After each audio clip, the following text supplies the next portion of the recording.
So we all know what consciousness is. It is our waking awareness. It is the experience that we are all having right at this moment. Is consciousness a miracle?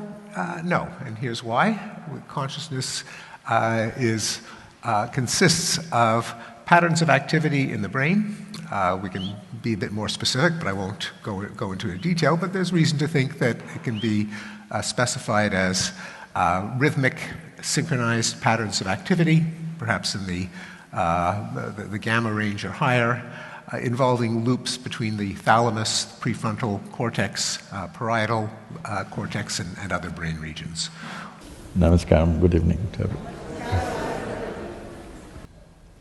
First of all, what is a miracle? If you put filth in the soil, it becomes a miracle. If you put a piece of bread into this becomes a complex human body. This is a miracle. This is one way of looking at it. When we say a miracle, when what we see, the phenomena that we see is not easily available to a logical process, we say this is miraculous. Of course, the word miracle has been taken to another place by religious groups and stuff, but essentially, in human experience, a miracle means you saw yesterday you planted a seed and today it's become a beautiful flower. It's miraculous. Because you can, of course, there is somebody there who can explain exactly how filth became a flower, how a stinking filth became a fragrant flower, can be explained, but not easily available to human logic, so we say this is miraculous. Calling something miraculous does not mean it is not available to any reason. Calling something miraculous essentially means we appreciate the magic of life. Well, our parents gave us, very stingy people, they gave us only one cell each. Hello? They could have given us 1,000,000 and made life easy, but they gave us only one, and here we are sitting talking all this. This is a miracle. Well, we can always talk about how cells multiplied, what happened, this. But you can't do this in a drum. You can't put this in a barrel and do this. So this is a miraculous process that it's happening. So one way of looking at it is you can explain everything about life. Another way is just everything in life is magical and miraculous. What is logical? How I see logic is, logic is the most fundamental aspect of our intelligence. If you don't have a firm sense of logic, you will be all over the place. But logic is the foundation. We make a strong foundation for this building, not to live in the foundation. Of course, in America they call this basement, in India we call it a dungeon. So we don't live in the foundation, we make a strong foundation because we want to build something else on it. So in this sense, whatever comes out of this earth is quite miraculous. How a worm-like caterpillar becomes a butterfly, just about anything, look at it from human wonder, there is a miraculous process to it.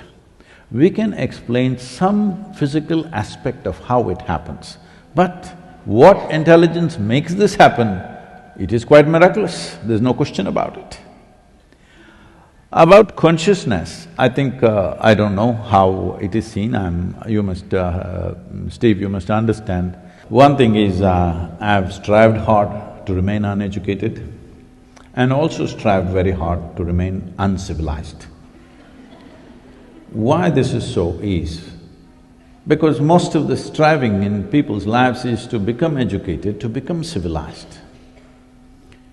In my experience, how I see this is, anything accumulated diminishes your perception. Both your education and civilization is an accumulated process. Once you accumulate these things and identify with those things, your ability to see life as is becomes seriously impaired. From this context, it's very difficult to remain uncivilized and uneducated because from the moment you're born, your parents, every other adult, the moment they see a child, adults have a kind of an urge, they want to educate the child, teach them ABC, 1, 2, 3, Mary had a little lamb, something. Well, these things didn't matter to me. I didn't care whether Mary had a lamb or not. So, consciously remaining uninfluenced by all the information that's thrown at you in so many different ways. School is not the only place where it happens, at home, anywhere you go, people are throwing stuff at you. To remain uninfluenced by that is a lot of work. Education is a lot of work, I understand this. Remaining uneducated is a lot more work, I'm telling you, because every moment somebody is trying to educate you, knowingly or unknowingly. So, having said that, to be able to look at life just the way it is, then this word consciousness, I think there is a little bit of… probably the way I'm looking at it is very different. If we are talking about a human being conscious right now, that all of you are conscious in that sense, that is, yes, you are conscious. Only Bala can throw you off by using his magic of anesthetics. That is conscious, human beings being conscious. Of course, if you're not conscious, there's nothing here for you. But consciousness, an English word consciousness, doesn't really represent that, but generally we think we are talking about an intelligence beyond our own intellect, which is functioning within us right now. When I say functioning, well, you can explain the physical process of many things, but a piece of bread doesn't look like you, feel like you, nor does it have your intelligence, but if you put it inside, in some way it becomes you. This is a miraculous and conscious process of consciousness. See, first of all, human mind, this brain-centric approach, we don't look at it that way. We see as there is a physical body, there is a mental body. When I say a mental body, every cell in your body has enormous memory, far more memory than your brain can ever hold, because this remembers how your forefathers were 1,000,000 years ago. It's not forgotten a thing, even the skin texture, it's not forgotten to that extent. So every cell in the body carries enormous memory, and the kind of functions that it is doing is unbelievable. So it has intelligence and it has memory. Essentially, in human understanding, what we call as mind is a certain combination of memory and intelligence, so that is spread right across the system. Whether human beings have learned to use that or no, because this whole thing about in the today's modern education process, we are made to believe only thought is intelligence. No, our thought is rudimentary because it's only functioning from the little data that we have collected. The data that I have collected, how much ever I have collected, it is still minuscule in this cosmos. It is like in the morning also we were talking about this, if I give you a 1,000,000,000-piece jigsaw, if you put 5 pieces together, you say this is a bear. If you get 8, you will say this is an elephant. If you get 12, you will say this is a dinosaur. If you get 15, maybe you will call it a whale, I don't know. Just arriving at conclusions every time we get a piece of information is not the way to conclude about what we are referring to as consciousness. Being conscious, you being conscious, let's use different words so that there is a distinction. Right now, let's say you're aware, I'm just replacing the word conscious, replacing the word conscious with being aware, you're aware. In the yogic sciences, we call this prajna. You are right now prajna. If you fall asleep, you are not conscious or you're not aware. Let's use the word awareness to make a distinction. But beyond intellect, this intellect, how it functions is operated by what we are identified with. Depending upon what we are identified with, accordingly the intellect wails itself. Right now, people are fighting for nationhood, people are fighting for religion, people are fighting for race, people are fighting for whatever they believe in, simply because they're identified with it, and in their intellect, this says, this is the way. There are no two ways about it. Two groups of people or two individuals, when they're quarreling, both of them believe this is it, otherwise they won't risk their life. Hello? When somebody pitches their life for something, you must believe that it matters to them and they believe that's it. Unfortunately, it is just that it is your identity which makes you use your intelligence in this form. So, there are various dimensions of memory which plays out through this identity. Beyond this, there is an intelligence which is unsullied by memory. This is what we refer to as chitta, and generally that's what I would understand as consciousness. You being aware is different, consciousness is different. What is the nature of this? Where does this come from? As I said, I have strived for a whole lifetime to remain uneducated. It's not easy. Try and see. Try and see how your parental influence, your cultural influence, your religious influence, your whatever else is around you doesn't play in your mind at this moment. Try and see. Whichever way you try to think, it'll work because your thought works from data, and data has come from all these sources.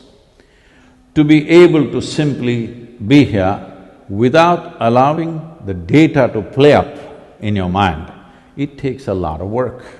So from that context, I'm saying, what we are referring to as consciousness is that which is the very basis of our creation. Well, somebody may call it God, it's up to them because they're trying to personalize that in their life. Because they can't relate to anything which is not in a human form, they're saying that. But there are so many people of Indian origin here, they have man god, they have woman god, they have cow god, they have snake god, they have monkey god, they have every crawling, creeping, every kind. Because according to wherever they were living, they made that into their god. Essentially, what they are looking for is personification of the source of what is happening. Because we cannot explain this source, because logically we cannot conclude, the only way is to experience. How will you experience? What are the different ways to experience? There are four aspects in yoga. This is called as karma, kriya, jnana, bhakti. What this means is, these are four dimensions of your existence. You have a physical body, so through action you can realize certain things. You have an intelligence. Through your intelligence, you can realize certain things. If you realize through your action, we call this karma yoga. If you realize through your intelligence, we call this jnana yoga. If you realize through your emotion, we call this bhakti yoga, yoga of devotion or emotion. If you realize by transforming your inner energies, we call this kriya yoga. These are the only four things you can do no matter what you do, whether you do religion, or you do intellectual stuff, you do education, you do devotion, you do whatever. You can use your body or your mind or your emotion or your energy. This is all that's happening, these four things. All these four are pathways. But at the same time, is there anybody here who is just one big body and don't have a mind or don't have an emotion or energy? No, we are a combination of these four things. Why are we so different? Because we are a unique combination of these four things. In one person, the body may be dominant, in another person, their emotions may be dominant, in another person, their intellect may be dominant. Each person has a different mix of the same things, but these four things are the possibility of knowing. So what we are referring to as consciousness is that aspect of creation which is intelligent but unsullied by memory. Without memory, it doesn't have an intent. It doesn't manifest. Without memory, it doesn't have a direction, it's just there. If it finds little memory, it finds expression. Oh, where is the proof? Well, I am the proof. Because if you want to prove everything with logical steps, as I said, logic is the foundation of our living here, but foundation is not the place to live. So, first of all, if we separate what is awareness and what is consciousness, I think a lot of these different opinions will go away. About a miracle, well, those who want to enjoy their life, appreciate life and really experience life, they will look everything from a magical eye. Those who want to dissect life, they will look at it from a logical aspect of life. It's not a question of right and wrong, it's just two different ways of doing the same thing.